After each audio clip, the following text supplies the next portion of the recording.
السلام عليكم ورحمة الله وبركاته. اللهم صل على محمد النبي الأمي وعلى آله وسلم تسلیما. امید لرم ټول ملګري په خیر سره وي. خالي مې نن یو اډوایس هغه کسانو ته کوو چې د چا د ملي تکلیف دی، یعنی چا د L4 L5 د ملي د ډیسک مسله ایدو چې داړ دی لون دی د کناټینا هو دا دوه ساره پښې کې ستر شنګری په ځنه خلک درینی بس هغه څه راکټ ساينس په نه دی چې چا ډیسک مسله څه دو خالي څو احتیاطي تدابیر درته وشایه پا پلیز لازم عمل وکړي چې چا هغه ایکسرسایز څه کړی دی په پیج مې چې ایکسرسایز اچولی الحمدلله په زرینه په لکینه خلک ورسره شوی دی د اپریشنې نه الله بچ کړی دی او داسې خلک چې وتکو لاس کوله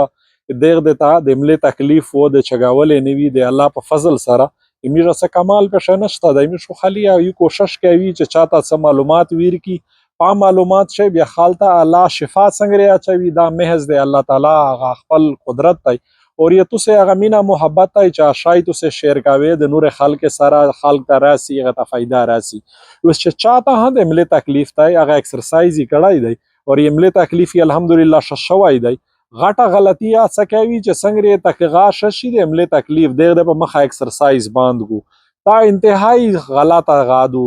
کیسه چې دا چاته د ملي تکلیف شوی دی او ایکسرسایز یې کړای دی هغه ایکسرسایز سره د ملي تکلیف شدای یوت سوته چې یې د درد مکمل ختم شي ها په ټول عمر په ریت شي یو ورخمه ایکسرسایز کاوي چې کله ټیم درته ملاویږي بهشکه 15 یا 10 منټه خالی کاوي چې ا ډیسک ته پاغه خپل زوی وي وس د ملي درد یو داسې درد دی چې اته یې لایف چینجینګ ډیزیز چې دا یې تو زندگی مکمله بداله کو لیا خو کې اپریشن یې ډېر کم چانسز دي چې کامیابی شي یو اپریشن چې چا کړای دی 2-3 اپریشنینا نور ته ها سیختی چې یو اپریشن وکي بیا د ایکسرسایز اثر در باندې کو نه اور لیو کې دغه ایکسرسایز خالی په دویې باندې چې پټنینا دویې وخره هو چیرې هم د ملي تکلیف یې چا صحیح شوی نه دی اویلې چې نرف پریس تای چې څوپرې نرف نه هغه پریشر لره شوی نوي ترا پرې د ملي داړ د نشه کیږي وسکا ایکسرسایز وکي او داړ د ششي ته پرېږ دی کله چې یو دوام شای چې وزن کیم خالق وخلی یعنی یوت سوته چې چاته د ملي تکلیف یور په زندگی شوای دی 5 کیلو وزن دای نشي وخستای بلکې زور ته چې د 1 کیلو وزن نه د دای لره ګرځي وزن مکمل زندگی په تو بنده وزن باندې اور بل د مزکه نوستای څه دی لکه څنګه امیره د پښتانه روایت دی چې پکیز بولشتینا لګې دلی ویل یا پلاته وای کښینی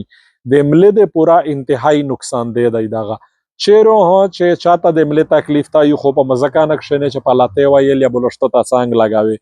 اور بل تر مخو نټی ټیږي وزن بالکل نه وخله دا درې خبره پلیز لازم در سره وسوته چې چاته نه دی شوی ها داړ یعنی دا وز دمره کومن دی چې یعنی یا ته په یو کې شي په هر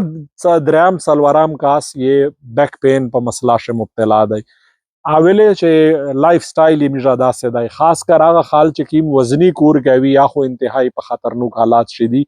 چې چاته نه دی شوی پلیز وزن مو خله د وزن نه ځون بچ کاوي خاص کر چې داس ګر وي تر مخ ټیټ وي وزن وي چتاوي انتهایی نقصان دی اور بل د ډوګ نو ستای سدای لوند دا غ ډیر نقصانی دی د ګنده د پورا ها